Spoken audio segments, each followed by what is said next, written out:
मेरी बातों को आप ध्यान से सुनो और कोशिश करो कि इस वीडियो को अंत तक देख पाओ, क्योंकि मैं आज कुछ आपको समझाने वाला हूँ।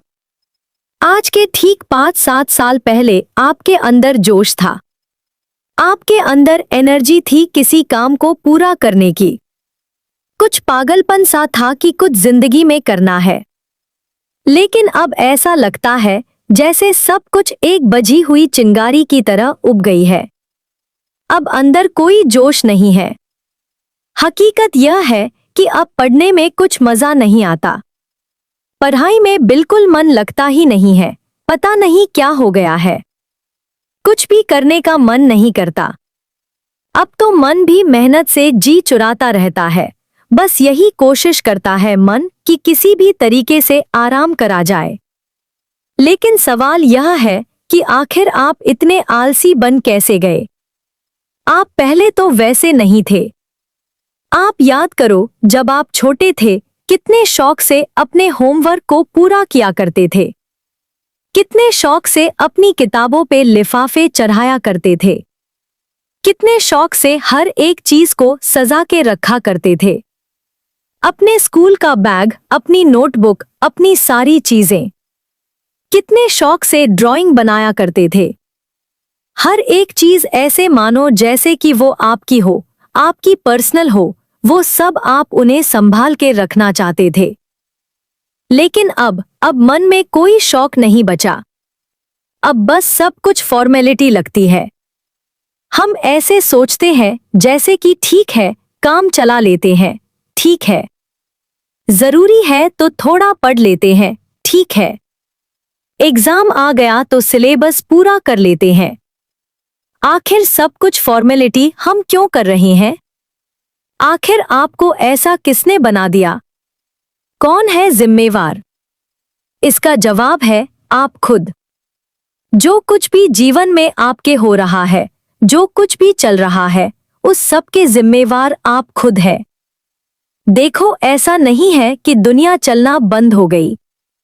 आप घड़ी की तरफ देखो। घड़ी की सुई टिक टिक करके हर एक सेकंड आगे बढ़ती रहती है। वो चलती रहेगी। ऐसे मानो जैसे कि वो कह रही है कि दोस्त, तुम रुको मत, तुम सोचो मत, तुम भी मेरी तरह चलते रहो, क्योंकि जीवन रुकने का नाम है ही नहीं।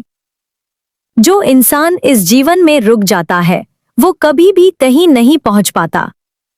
तुम नदी को देखो।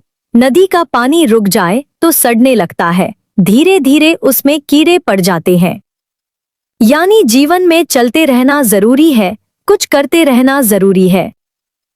खाली बैठना सबसे बड़ी बेवकूफी है। और यह समय, इससे कीमत तो इस दुनिया में कुछ है भी नहीं।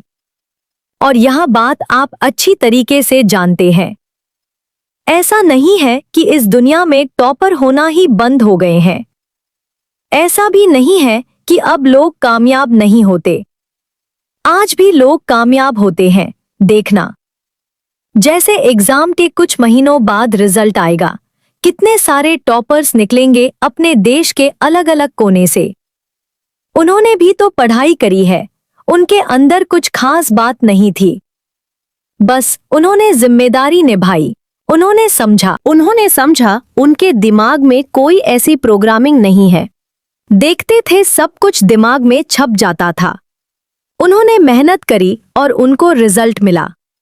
और देखना, न्यूज़पेपर आर्टिकल्स, टीवी, हर जगह उनका नाम आएगा कि इन्होंने यहां से टॉप कर दिया और इनके रैंक सबसे अच्छी आई है।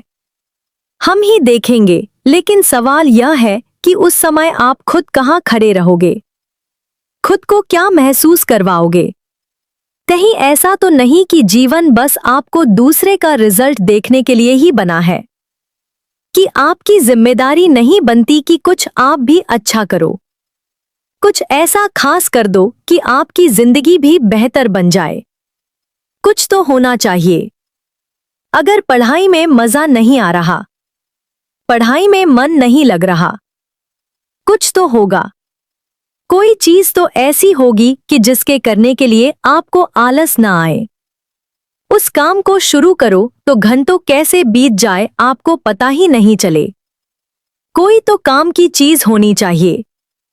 कोई स्किल्स, कोई हॉबीज, कोई पैशन, कुछ भी तो इंटरेस्ट होगा। करो उसे, ढूंढो। बस किसी भी कीमत पर खाली मत बैठो। समय को व्यर्थ मत गवाओ। हकीकत यह है कि जब आप दूसरे को देखते हो तो खुद से तुलना करने लग जाते हो। लेकिन बात यह है कि जो कामयाब हुए हैं उनकी एक अलग कहानी है। आपकी कहानी भी अलग है। आप मेरी बातें सुन रहे हो, महसूस कर रहे हो। आपको लग रहा है, हाँ बात में दम तो है, मुझे कुछ करना चाहिए। लेकिन वीडियो खत्म होने के बाद भी आप कुछ नहीं करोगे। शायद कोई दूसरी वीडियो देख लो, उसमें और मजा आ जाए। बस दिमाग सारी बातों को भूल जाएगा और आप फिर से वहीं के वहीं खड़े रह जाओगे। ऐसे तो बात नहीं बनेगी जीवन में, कभी भी नहीं बनेगी, चाहे कितने भी साल क्यों ना बीत जाए। और आप आज मुझे कमेंट में बताओ कि आप कौन से साल से मेरी वीडियो देख रहे हो।